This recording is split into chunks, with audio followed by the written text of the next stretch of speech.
इस्लामाबाद में 25 मन गधे का गोश्त और 50 जिंदा गधे बरामद। ते गोश्त भी बना पड़ा है, इस्लामाबाद वाले खा गए ने।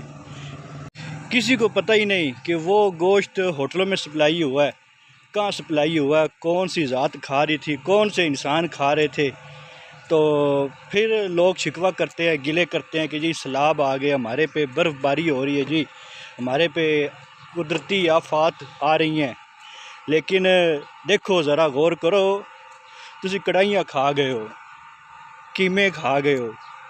तो जो बंदे स्टिक्का भेजते हैं ना सानू कि जी हम इस्लामाबाद गए हैं और ये फ़लाँ होटल पे जाके बैठे हैं और कढ़ाइयाँ शढ़ाइयाँ तो पता नहीं की कुछ सामने रखा हुआ है, और तुसी अल्ट्रासाउंड कराओ, तुसी की खा गए हो कोई पता करो।